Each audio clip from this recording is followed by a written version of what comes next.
भी है कि ये वो बच्चे जो जिनके साथ एक अरसा गुजरा, खुशी के गमी के मुख्तलिफ किस्म के लम्हात आते गए, एक अच्छा टाइम गुजरा इनके साथ।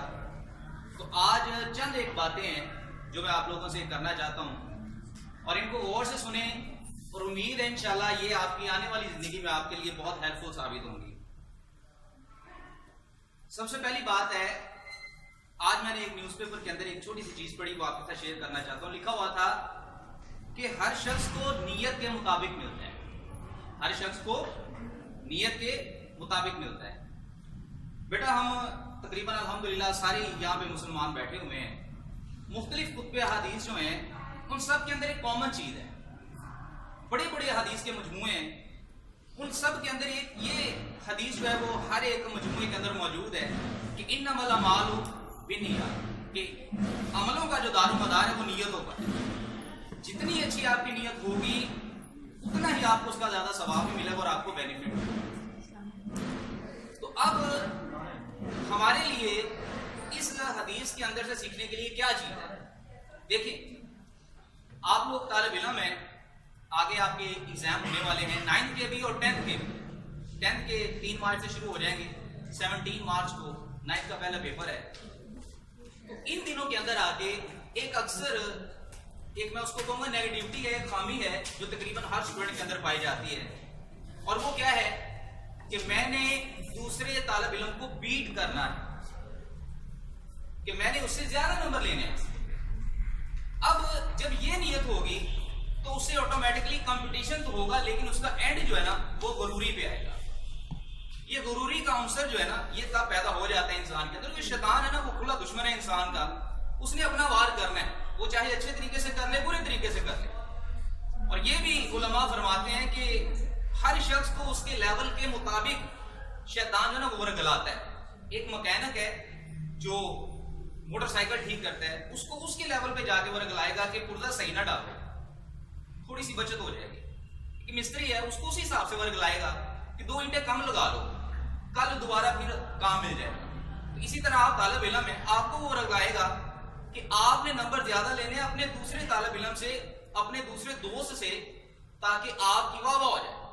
अब ये जो वाह वाह है ना ये बहुत बुरी चीज है, ये हमें नेगेटिविटी की तरफ लेके जाती है, और नेगेटिविटी जब इंसान के अंदर आ जाती है तो ऑटोमेटिकली जितनी भी कोशिश है ना वो सारी बेकार हो जाती है। ठीक है जी।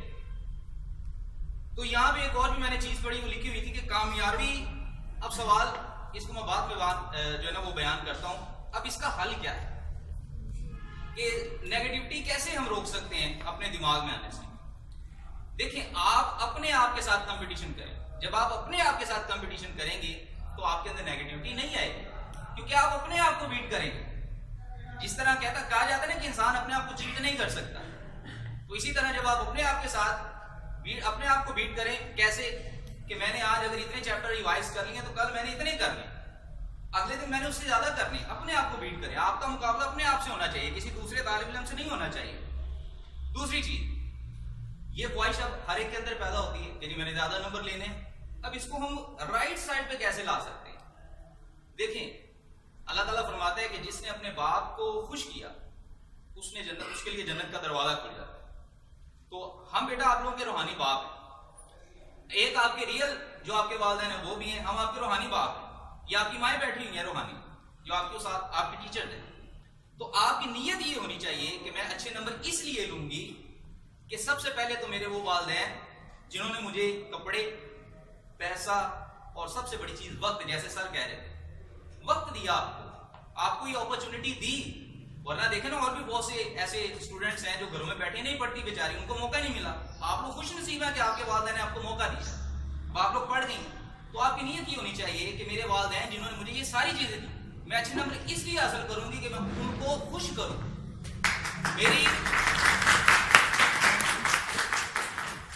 मेरी इस कामयाबी से वो खुश होंगे। जब वो खुश होंगे तो डेफिनेटली जो मेरी फीमेल टीचर, मेल टीचर है उन्होंने पढ़ाया वो भी खुश होंगे। और जब ये मेरे रूहानी और मेरे असली वालिदैन खुश हो गए तो मेरे लिए कामयाबी ही कामयाबी है।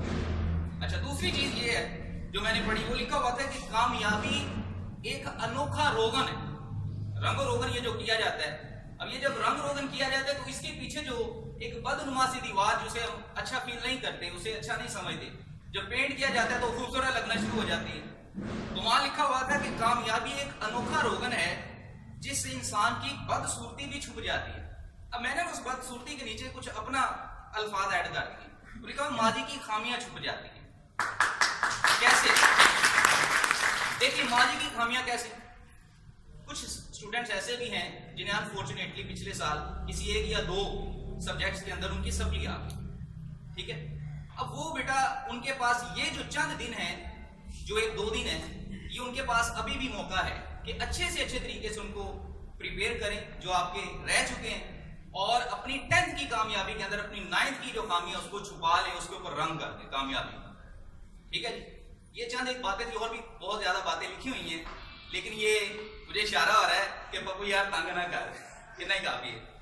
तो इंशाल्लाह अल्लाह ताला आपको कामयाबी दे और आपकी नियतों को अच्छा रखे और आपकी सोच को मुस्बत रखे, और ये जो टाइम है इसको अच्छे तरीके से यूज करने का आपको जो है वो मौका दे। अल्लाह ताला आपको कामयाबी दे। अस्सलाम वालेकुम।